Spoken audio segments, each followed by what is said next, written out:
Battlefield of Eternity, the first map in the final match, the last chance match in Group B here at the Underdog Cup, everybody. We got low APM up against the KD Seagents, so this should be a pretty cool series. We had some very nice matches in Group B, multiple that went to the final map, and this could just be another one. So, very curious to see what low APM can do here. And unless I'm really mistaken, they are still... are they missing one of their players? I'm not actually 100% certain if they had to swap somebody else in. I think I might also mix things up here. I'm confusing myself right now. But be it as it may, this could be a really cool series between the two teams here. Now, the one thing that is obviously still pretty important to talk about is what is this in the first place. If you tuned in late, if this is the first video you watch, this is the Underdog Cup, which is a tournament that is specifically designed to have teams play in it that are in HeroesLounge, the biggest amateur league in the world, in Division 2 and Division 3. So the whole last year, one of the things that started to annoy me a little bit is that every single tournament that we're essentially doing always has the same players and teams, which isn't necessarily a bad thing, but it really felt that there were so many teams that never really were confident enough to sign up for one of these tournaments, and I thought it would be a good thing to just give those teams a little bit more exposure, because there's a huge amount of teams that are playing in these amateur leagues every single week and that nobody really knows about. I occasionally casted a HeroesLounge match or a Wood League Warrior match just a bit for fun, but nobody really has a whole lot of context on who these teams are, how they measure up to each other. So I thought it would be nice to actually create a tournament where only teams that are within that certain range can play. Get a little bit of prize money involved, nothing too insane, just so people have fun, that people can experience a proper tournament environment a little bit, maybe get motivated to also participate in one of the bigger ones where they will match up against some of the top teams just to get some experience there as well. And that's essentially what we're trying to set out to do here. So I cooperate with HeroesLounge for that. Big shout out to them and to Transparent in particular for helping to set all of this up. And right now we're having 8 teams participate in the tournament. It's a little bit of a test balloon for us too, because I want to know, hey, how many people are interested in playing, how many people are interested in watching this. And so far it's actually been quite nice. Please leave feedback if you want to. But we limited it to 8 teams because of that reason. We had way more signed up, so if we do it again in the future, we might make it bigger. But currently we have a lot of enthusiasm, at least from the players. And I think it's also for the audience a little bit more relatable at times, because the player level generally is here Masters and High Diamond. We have the occasional Grandmaster on the team as well, but that's roughly the level that we're talking about now. And it's been fun. So, yeah, with the Underdog Cup, we now have in Group B another team that can advance. We have 2 groups with 4 teams each, 2 advance out of each group, and out of Group B, 1 team already made it towards the next round, towards the final phase, the playoffs, and this series here will decide which team will follow. Blaze, Oriel, and Vala for the red team, so we have once again the potential to have a solo auto-attacker and auto-attacker carry on the side of the KD Seagents, or, as we saw before, the arrow build, with Battlefield of Eternity being the map. I think that's a bit more likely. Carol Barrel played that before, and then on the other side it's Hanzo, Dehaka, Jojo, and Anduin. And now that Li Ming and Murden are being picked, I mean, there's a lot of stuns and good leads-ins, but this should be nice. This should be an interesting one. There's a lot of damage through an Immortal. You have poke from the outside, you have some stun combos that you can follow up on, and the only thing that's missing is a bit of added damage for low APM, as we're now going for the first game in the series here. So, let's check that out. What are we getting? We get Alarak, and with that, we're making our way into the first map of the final best of 3 of Group B. Low APM in blue on the left side. With Gumis on Johanna, we got Atletis on Dehaka, Zaxi on Hanzo, Mr. X on Anduin, and Akunis is playing Alarak. To the right side of the map, the KD Seagents with Time Bullet on Blaze. Carol Barrel is playing Vala. There is that arrow build that we mentioned. Joey on Oriel, No Scope Ninja plays Muradin in game number 1 of the best of 3 series. And then Neptibus with Li Ming.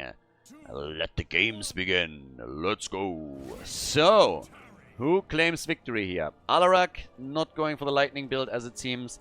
Always kind of sad. I want to get those stacks going. Those mini games around the stacks are definitely the best. So it's a bit of a shame that we're not going to get to see that here. But as we now have our top lane established, the 1v1 between Dehaka and, of course, Blaze. We're getting down at the bottom of the map. The 4v4 action-packed setup between the two teams, and the fight to see who's going to get the first kill of the game. Vala is currently the hope generator for Oriel. Li Ming on level 1 went straight into Ether Walker, so very likely a typical Calamity build that we're going to get from her. Anything else would honestly surprise and shock me a little bit, but I guess that's what we're going to get here. And yeah, time to party and see who is able to get the early lead. For Blaze, we're getting the Adrenaline Stim Pack, and yeah, Li Ming just firing away. Fire in the hole, one barrage after another, as Anduin over here is going for a couple more power words. Shield in this case. But, yep. Let's get this party over here started. With the camp apparently going to the red team. Not even contested, honestly. The blue team didn't do anything about it. The blue team just simply sat there and was like, ah, well, whatever, don't really care about this too much. So what they just did is say that they would let that slide. I'm a bit surprised that they didn't just simply go and send somebody towards the top, so that Dehaka, with the help of that second player, could then go for a counter camp. They haven't done any of this. Yeah, a little bit unfortunate, I'd say. But either way, as is, there's now one camp already taken. Theoretically, the red team could do exactly what I just said and do it just themselves. Move towards the top lane with one hero and then lock in the second one as well. Slight lead in experience for the blue team, but honestly this is just all about minion experience at this point, so this is going to equalize within a second. Now that we are heading for the first objective at 2:30, we're also getting the teams moving in for the camps, obviously attempting to get some pressure going on those lanes. In this case, the repeating arrow is already in. We got 3 stacks for Vala. When level 7 hits and she gets Monster Hunter, that's really when she's going to get the big power spike for the objective and can start to take the Immortal down a notch. So Immortal number 2 is traditionally what we're talking about here. And it seems that both of them had the same idea at the same time and is now starting to move in for a kill. The camp not taken either. And the red team steals it away. So red team steals the camp. Well, steals in that sense. It is technically the camp that they wanted to take in the first place, I guess, together with their own shaman camp. But now that the Immortal is up, Hanzo's trying to get out. Do we get a Stormbolt jump? And yes, straight to the face. And then he gets burned by Blaze. So there it is, the kill against Hanzo. First blood in the game. And the chance to go for the halftime show victory, which they should easily achieve here and do. So a nice lead for the KDC gens. And at the bottom of the map, they have to deal with a mercenary camp as well. Not really a big deal. They could, I was thinking that maybe if they get a bit more experience, they had a chance to go for level 7 and really allow Vala to unleash her full power with Monster Hunter against the Immortal. We're not quite there yet. Hanzo is trying to take the Immortal down over here. And has to, of course, get those scatter shots involved. He might actually be able to chunk that down. But now that Alarak is down and the red team is committing, it seems like they're walking away with not only a few kills, but also the objective itself. So the Immortal goes down. That's a decent shield. And it's 3 kills to 0. Yep. The KDC gens, they're taking the lead on this. Have level 7 talents as well. Might even hold that advantage throughout the entire push. Dehaka is moving topside, and I guess with 1 minion wave or so, he should be able to get enough experience for his team so that they get the talent as well. But right now, this will at least destroy the wall. It could also do a bit more and help them to get serious damage onto the fort. 7 talents are ready on both sides. We have Skullcracker in, Calamity is in, Glimmer of Hope for Oriel. And yeah, it's going to be roughly 50% of the fort, I suppose.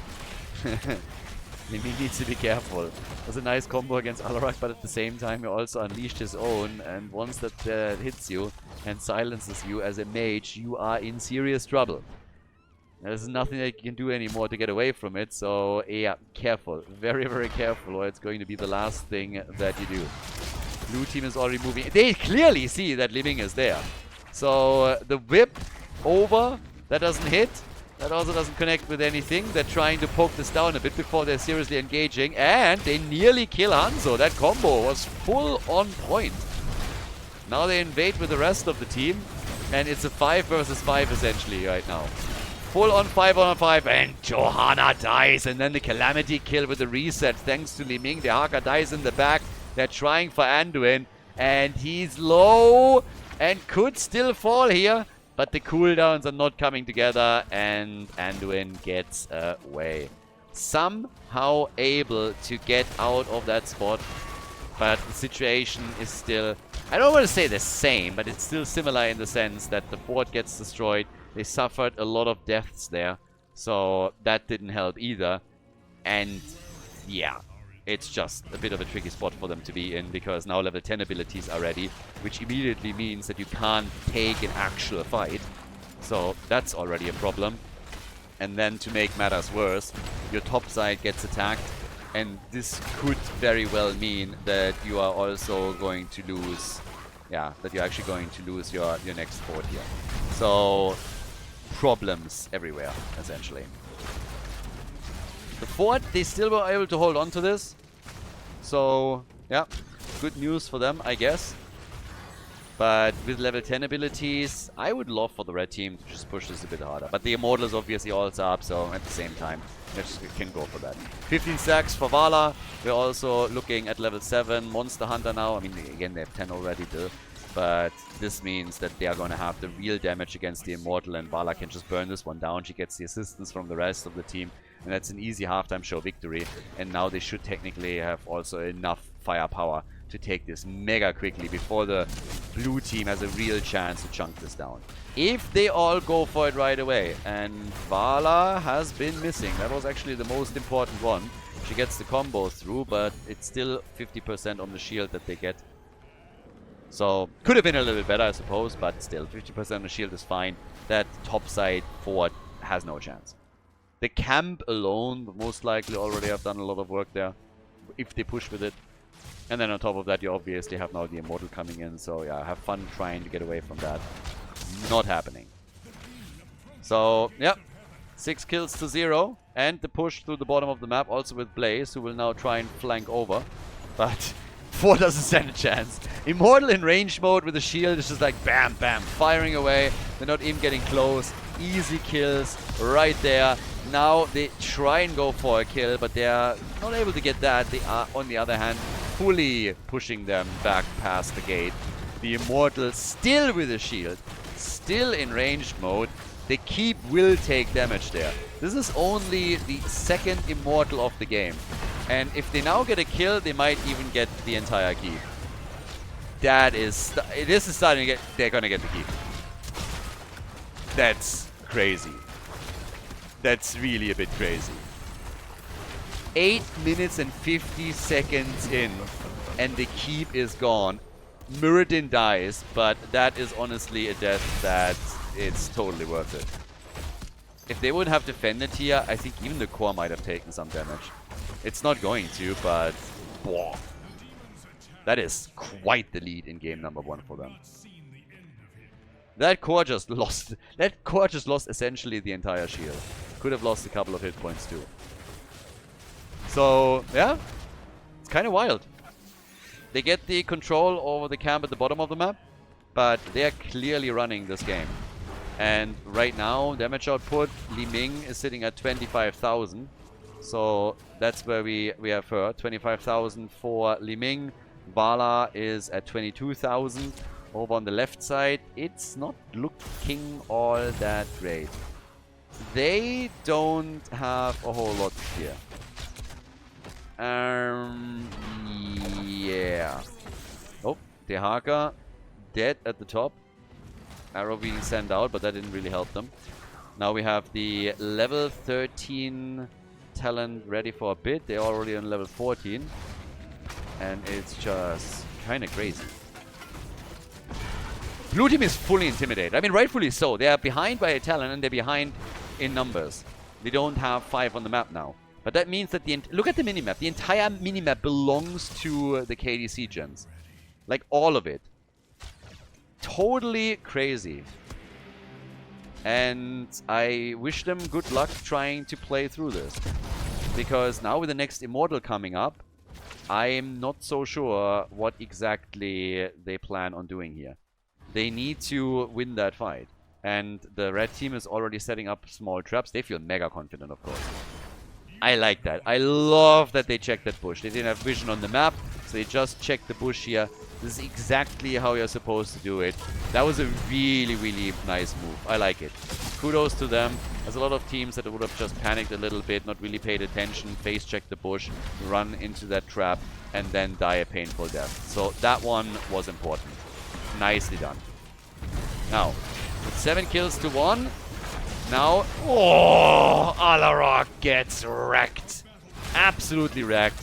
Dehaka misses the ult. That's another massive setback for them now. He gets targeted next, and that's another kill. Wow. The KD Seagents, they really, really want to go to the next round of the tournament, don't they? That was something. That was actually, so far this entire game has been incredible from their perspective.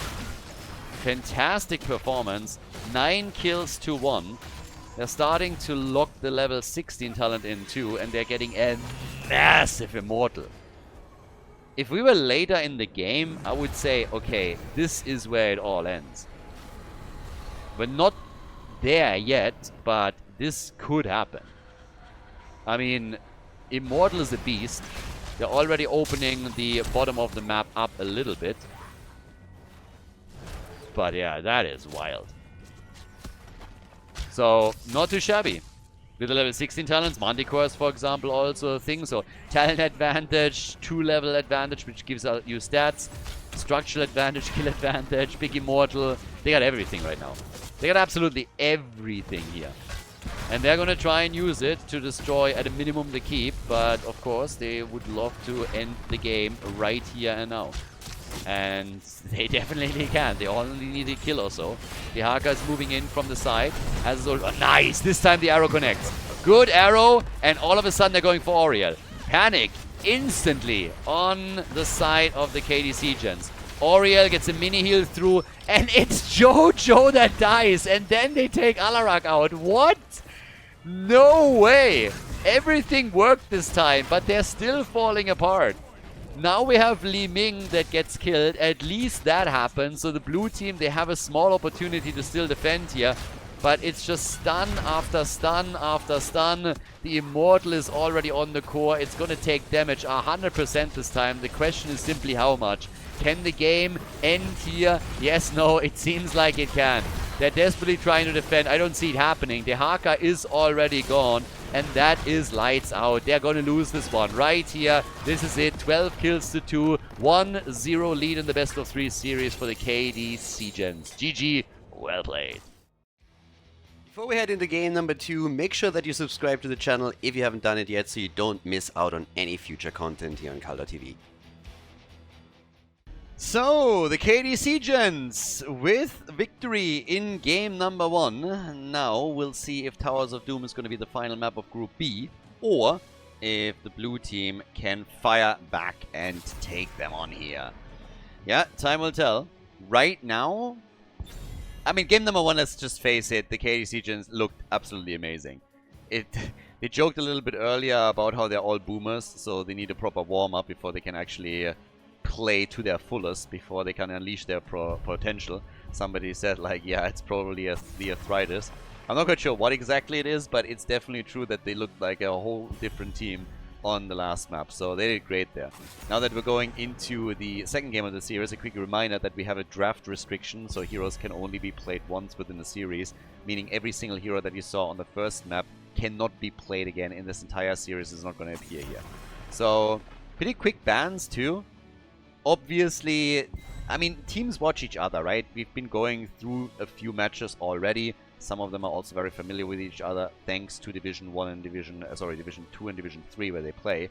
Which means that bans like Vikings against the KD Seagents make perfect sense, because just the match before, they played Vikings on Towers of Doom, so you want to take some of those tools away from them and ensure that they're not going to be able to do the same thing to you. With Brightwing as a first pick, we now are just simply waiting for what the KD Seagents are going to pull off here. The Vala play is already out. They like to play that before as well. And now, since we have Towers of Doom, we get actually Rhaegar and Leo. Pretty non-committal, honestly. Get their support, get their side laner. Leo for a few drains, for a couple of entombs too. Could definitely see some Junkrat plays on Towers of Doom as well. Medivh, of course, a potential option. Not sure if any one of the two teams here is big on Medivh, but he's been used quite a lot. And banned a lot as well. And you could still go for some nasty Stitches play, for example. There's already Falset in Hogger, so you have your global already that can help you to control the map a little bit better. And gives you the opportunity to maybe grab a quick altar, fly to the next, help the team out that way. But yeah, we'll see. Another reminder real quickly, even if you're from North America, you guys can all play in HeroesLounge yourself. You don't need a team. You can play as an individual player, has no problem whatsoever. Just head over to HeroesLounge.gg and you can sign up on the website. You can also just simply go into that Discord. The Discord is linked there as well. If you have any questions, then just go to the Discord and talk to them. They have a really vibrant and pretty active Discord community. You can sign up as a player that plays in Wood League and barely hits a run every now and then in Bronze, or even as a Grandmaster. They have different divisions for all of this, and they have been around for years and years and years and years. So there's no money involved, by the way. Somebody asked the other day if you need to pay for the sign up. No, you don't. So if you like to play Heroes competitively, if you like to play Heroes in an environment where you can play a weekly match with like-minded friends that are just trying to, you know, just theory craft a little bit about what to do and train together a bit, that's exactly what you need to do. So make sure that you check that out. Again, the Discord is linked on their website. HeroesLounge.gg is the link there. So if you haven't done it yet, you should definitely do it. It's a completely different way to fall in love with the game again. Garrosh and Chromie. And I am still waiting for my Garrosh Zarya combo. I'm still waiting for the backdoor combo, by the way. I think we had some Wood League teams that tried to execute backdoor combos and it never really worked out. I would love to see it from a team, you know, that has the minimum skill to really pull that off properly. Now we got Zagara and we got Varian. They love their Zagaras. We've seen a lot of those Zagara plays. But I see Varian in this and I just don't... Why do you pick Varian with this? Varian is somebody that wants to lead this with a taunt and then you need a follow-up. And this just isn't there. This is something where I feel it's just the wrong tank for that composition. You need to adjust a couple of things if this is what you want to play. Tracer on the other side. So we got Khaldor Tracer.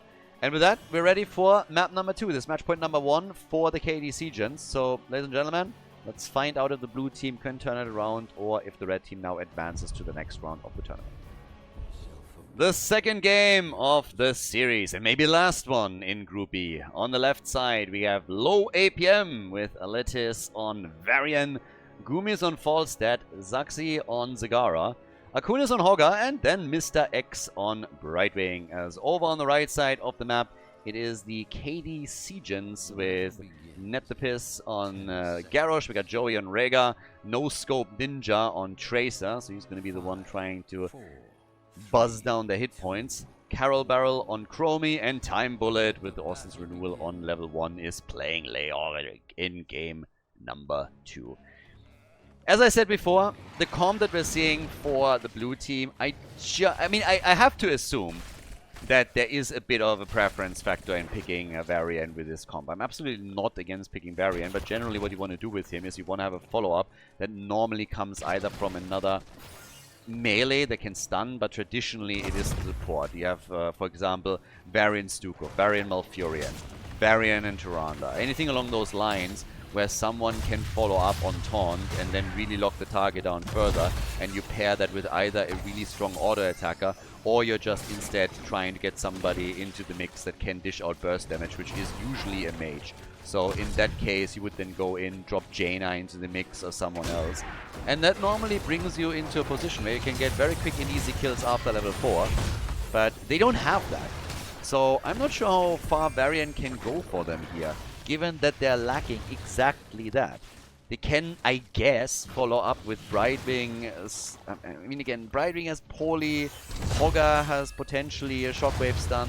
But those are all compromises. Those are all not really things where I would say, okay, this is like an S-tier ability to follow up on Taunt. And obviously, if he doesn't take Taunt, that would even be worse.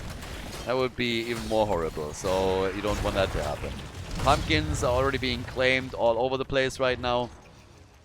No kills so far. Each team has taken their own. So nothing else. We have level 4 soon kicking in. And Tracer, she is going to be, I guess, the X factor a little bit on what will happen here. I'm going to have to keep an eye on her and see how she does against heroes like Falstad. She's definitely going to try and take him out. He's high up on the menu. So is, of course, Zagara. All of the squishies, basically, are very high on the list of priority targets for her. Yep, here comes the level 4 talents. Varian gets attacked and picks Taunt as he should. Makes it out of the fight too, so they weren't able to kill him or anything here. But there is pressure already. And Zagara, to be fair, is setting up all of her creep tumors. That's where Rhaegar needs to play a bit of a role. Rhaegar, Leo later when he starts joining the team. But Rhaegar for sure, with Lightning Shield, can start to help take those creep tumors out pretty heavily. Now, we'll see how much the blue team's composition can do here. This is what I'm really the most curious about. The shrines are spawning in a few seconds, and then we have a triple altar phase. The altars are spawning. And with that, we'll see what they can actually execute. I mean, traditionally, it's a 2-for-1 split that you get at the beginning of the series here. So, yeah. Komi is already moving down to the bottom of the map, trying to lock this one in. Nobody's really zoning Zagara out, so she gets an easy interrupt. Top left, top right might not be a done deal, as it oftentimes is, because it is a 2 versus 2 right now. And down at the bottom of the map, they're still playing out that little stalemate of theirs. But, yeah, a few shots already fired over here. Okay, and down at the bottom lane, we go a little bit deeper on this. Maybe not. Varian. Yep, he's in trouble. Definitely not out of this yet. Has to be mega careful on this. But they're still, okay, they're still able to do their thing. They get the channel. Nobody died. Still 0 deaths. And as it stands, there's a chance for all 3 altars being claimed. Top side. At the top, both have been taken by the KDC gens. They have all the altars. But now they're losing the bottom. We could have gone full NA over here. But Zagara gets one. So it's a 2-for-1 trade after all. But yes, there was an opportunity to go for the 40-0. Sad moment. So close and yet so far. Unfortunate. But alright, they're not able to make... Oh, ho, ho, ho. There's our first blood. Somebody got hammered into the ground. Garrosh. And he is gone. Immediately. Garrosh is instantly gone. No chance, my friend. So, yep. That leaves them also with another set of pumpkins that they just locked in for themselves. So yeah, good on them. That was exactly what they needed to do here. They get the kill on Garrosh. They take the camp away from the opponent. Those are the type of plays that you need to execute here if you want to force game number 3. And if you add that up over time, then you're going to be in a sweet spot as this all continues. So yeah, nice for them. Obviously, you need way more than that, but this is exactly it. Go in, get the taunt, and then unleash all the damage on the target. If it gets presented like this, then hey, just take it. Now, a little bit more work done at the bot lane now. The pumpkin still trying to go for that wall. The lead experience is now also on the side of the blue team. Yeah, Garrosh is still eating a lot of random damage here at the front. And they're also taking the damage from the pumpkins. Tracer in the middle. Yeah, can only chase Falstad away, but not really get the kill or anything. It feels like so far No Scope Ninja just didn't really have quite the game into the move into the game that he wanted to. But okay, fine. Oh, Chromie is done with her quest. Tracer is also not going to be a fan of Taunt if that comes out. So maybe that was the main idea. Take Varian so that they can deal with Tracer a little bit better. It will still be a bit strange to me, but alright. Falset isn't here yet, and Tracer's already working on Zagara. Like, she's dead. Zagara is dead. There comes Leo also with a Swisher move. Mace to the face. This is a 5 versus 4 now. They might be able to get more. Level 10 abilities are in just in time for that team fight.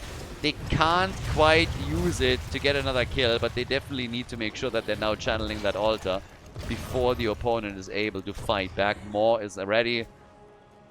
Blue team also with heroics, and they get the shockwave for Hogger as anticipated. So 36 to 28 points on the core at this point in time. That's where we're at right now. Yeah, not too bad.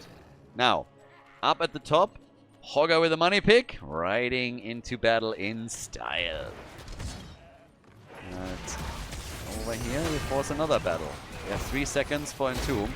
Well, for Entomb, you still want to have a couple of hit points, and Leo was so low that the only chance for him to survive in this situation was to try and ghost out of the fight, which is exactly what he did. But that obviously then came with his own problems. So, yeah.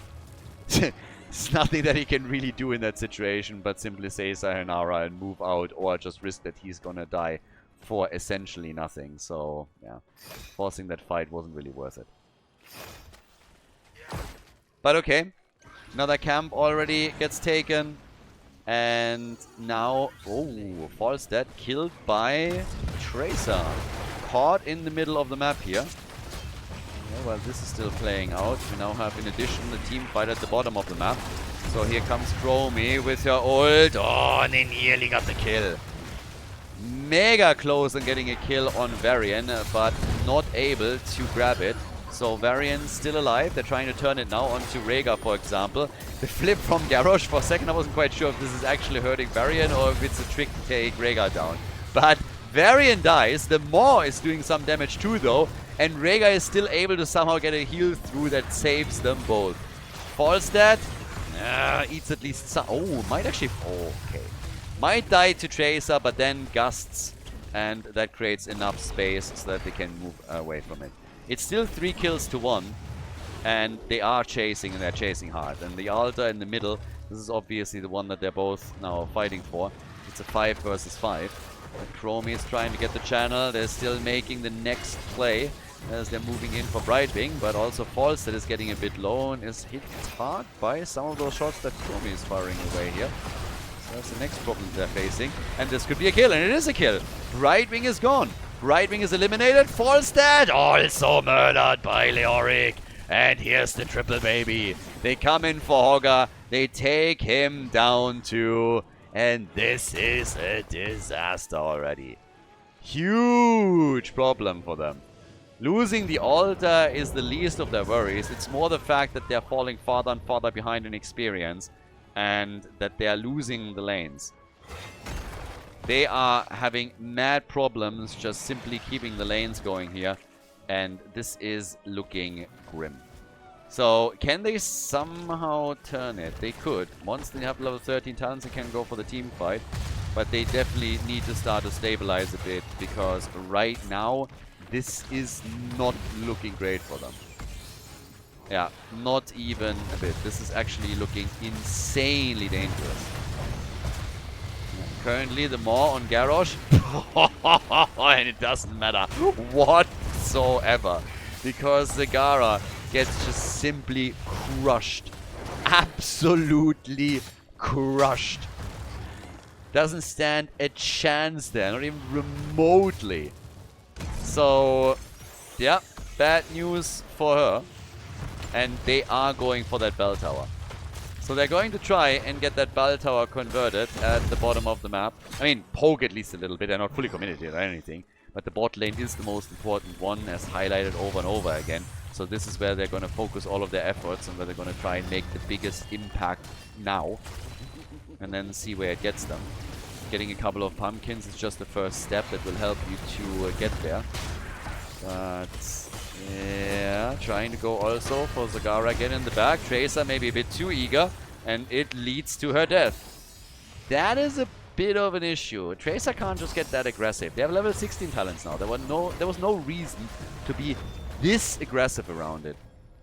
That was just a little bit too much, but they went in for it and they paid the price.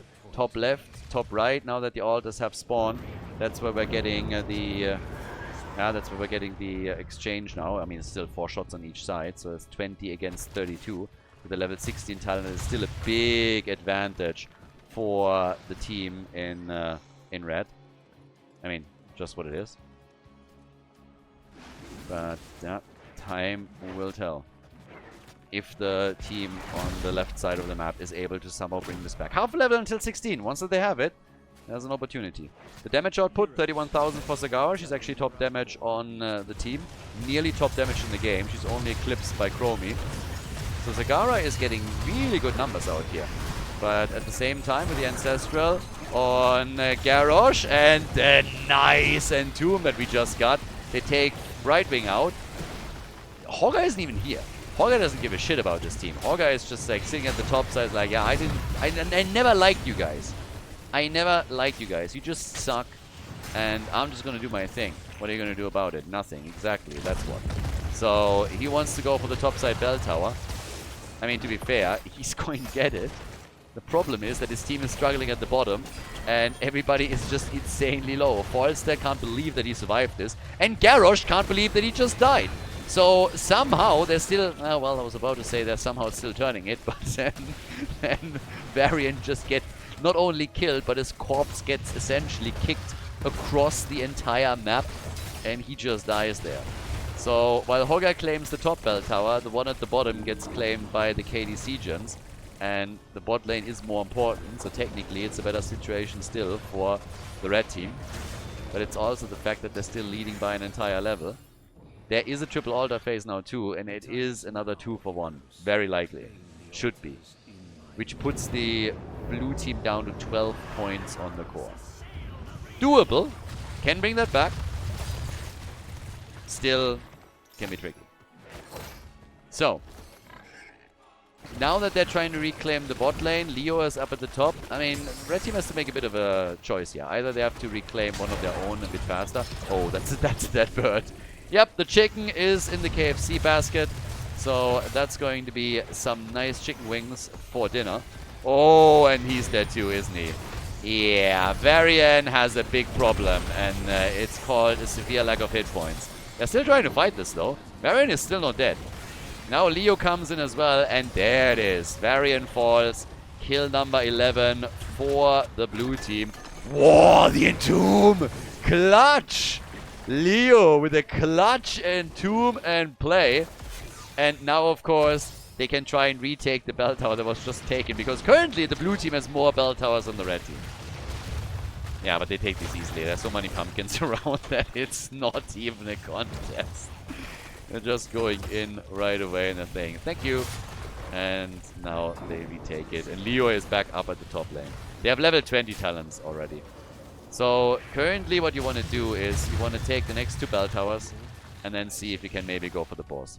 But it would be good if Leoric takes this... sorry, you want to take the next 2 altars and then see if we can go for the boss. But Leo should try and take the bell tower top side before they make the play for the altars. That would be better for them. Hogger is back. Damage numbers have also changed slightly. Chromie, not the top damage. It's still Zagara. Zagara has been dishing out pain. They're not really focusing on her hard enough, it seems. She died twice, which isn't really too bad. But yeah, this is quite painful for them. Rhaegar is channeling the bottom. Tracer gets interrupted. So only 4 shots fired. Top-sided bell tower has not been claimed yet.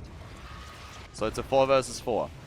And this could be the decisive battle of this series. Again, the red team is ahead. If they win, they advance to the next round. They reach the top 4 and will play in the bracket phase. So right now, it's for all the marbles here. Plays are being made, and at this point, Zagara... Oh, ho, ho, Chromie! Woo! Big hit! Main damage dealer is gone. 4 shots fired, 1 boss, and it's over. They're down to 4 points on the core. Boss ends the game. If you take the boss right now, it is going to end the game. Akunis tries to get away and is just barely able to move out, and nope, gets zipped back in. Upgrade on Chromie's 20 made it possible. and now it's a 5 versus 3. If you don't go for the boss right now, then really you don't. I mean, that would be disastrous. This is the play to make. Can still get the kills in. Varian is dead, and now this should be game. The KD Seagens, they are looking to advance to the top 4. Falstead, the bird with a big fly. They're getting Brightwing eliminated, and now they want to go for the birdie. He's trying to steal it away somehow. That's not happening. The Entomb over the wall. Down goes Falstead. That's game, ladies and gentlemen. The KD Seagens advance to the bracket phase, and low APM gets eliminated. GG, and well played.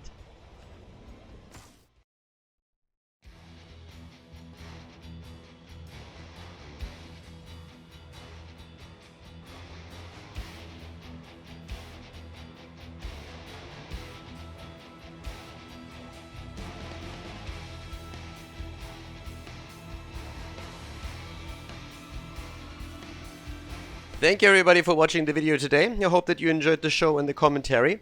And keep in mind that the spoiler protection that is going to run for the rest of the video is made possible by all the support on patreon.com.